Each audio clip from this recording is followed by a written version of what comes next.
मुख्यमंत्री माझी लाडकी बहीण योजनेअंतर्गत लाभार्थी महिलांसाठी अत्यंत महत्त्वपूर्ण अपडेट असणार आहे. बऱ्याच लाडक्या बहिणींचे नोव्हेंबर व डिसेंबरचा जो लाभ आहे तो पूर्णपणे थकलेला आहे.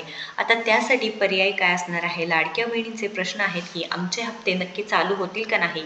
आमचा हप्ता का बरं बंद झाला आहे? फक्त KYC मुळेच म्हणजे KYCचं कारण पुढे करूनच फक्त जो हप्ता बंद केला आहे का? अजून वेगवेगळे कारण असणार आहे.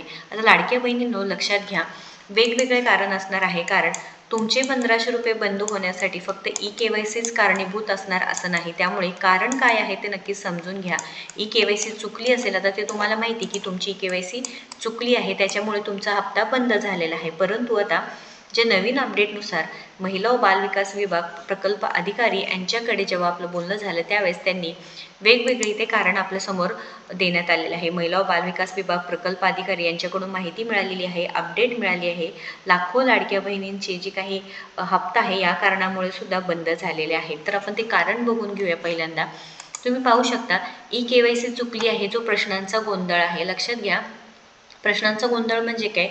आपण जेव्हा KYC केली होती, KYC मध्ये वेगवेगळे प्रश्न विचारले होते, त्या गोंधळामध्ये जिथे हो पाहिजे नव्हतं तिथे नाही झालेलं आहे. लक्षात घ्या, जिथे हो पाहिजे आहे तिथे नाही झालेलं आहे.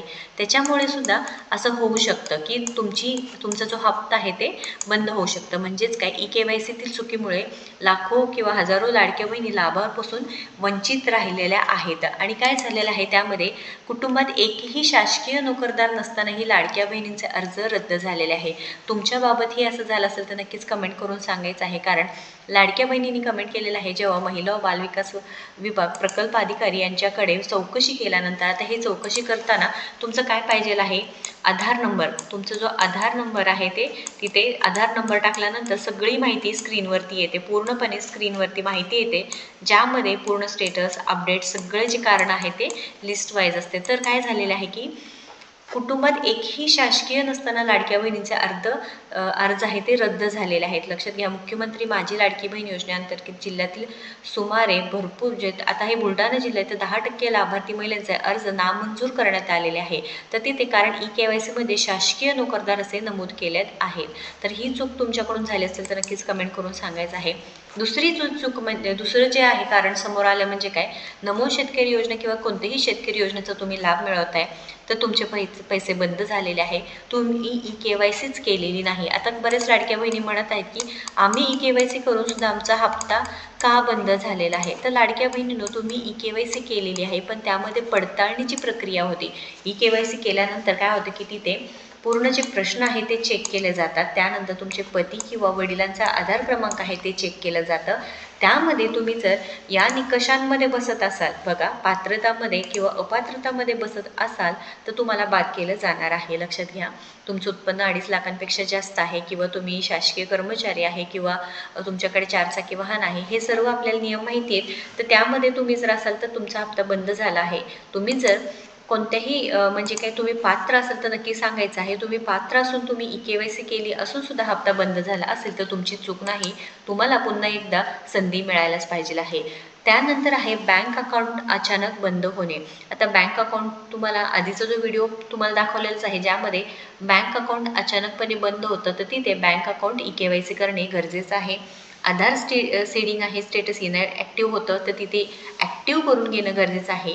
त्यानंतर बँक खात्यामध्ये बदल केला का होता का तुम्ही, म्हणजे बँक खात्यामध्ये बदल केला आणि हप्ता बंद होऊ शकतो का, तर पुन्हा एकदा किंवा हप्ता पुन्हा एकदा तिथे जमा होऊ शकतं का, तर होय, बँक खाते तुम्ही बंद केलं आहे, पुन्हा एकदा हप्ता बँक चेंज केलेल्या बँक खात्यामध्ये जमा होऊ शकतं.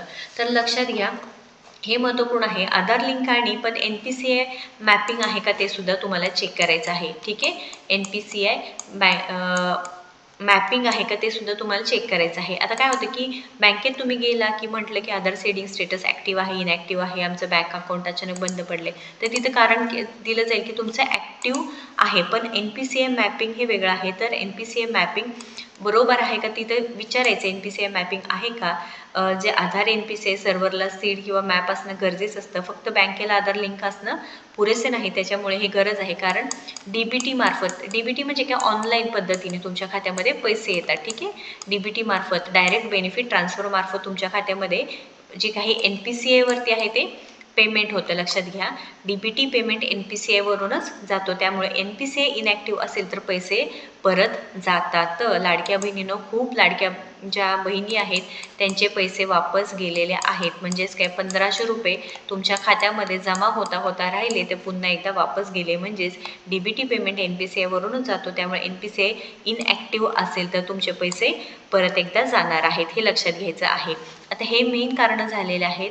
आता तुम्ही पाहू शकता लाभ थकलेल्या लाडक्या बहिणींचे अर्ज. तर मुख्यमंत्री माझी लाडकी बहीण योजनेतील विविध लाडक्या बहिणी आहेत की ज्या लाभार्थी महिलांनी घाईघाईत EKYC करून घेतलेली आहे. तर घाईघाईत तुम्ही जर EKYC केली असेल तर नक्कीच सांगायचं आहे, कारण शेवटची तारीख आहे किंवा आमच्याकडे कागदपत्रेच नव्हते किंवा EKYC करण्यासाठी मुदतवाढ होईल का नाही, अशा बऱ्याचशा झालेल्या आहे. तर करून घेतली आहे, मात्र ती करताना झालेल्या चुकीमुळे याचा फटका लाभार्थी महिलांचा नोव्हेंबर महिन्याचा व डिसेंबर महिन्याचा हप्त्यावर झालेला आहे. तर या महिलांमध्ये नक्कीच इथे विशेष चूक आहे. म्हणजे काय की या चूक दुरुस्तीसाठी महिला व बाल कल्याण विभागाकडे अर्ज करण्यास सुरुवात केली असून ढीगभर अर्ज आतापर्यंत जमा झालेले आहेत. तरीसुद्धा तुम्ही प्रयत्न करायचे आहेत लाडक्या बहिणींनो की लाडक्या बहिणींचे अर्ज, जे लाभ थकलेल्या लाडक्या बहिणी आहेत त्यांनी शांत बसायचं नाही. तर महिला व बालविकास विभागाला काय करायचं आहे, तुम्ही काय करायचं आहे, अर्ज करायचा आहे.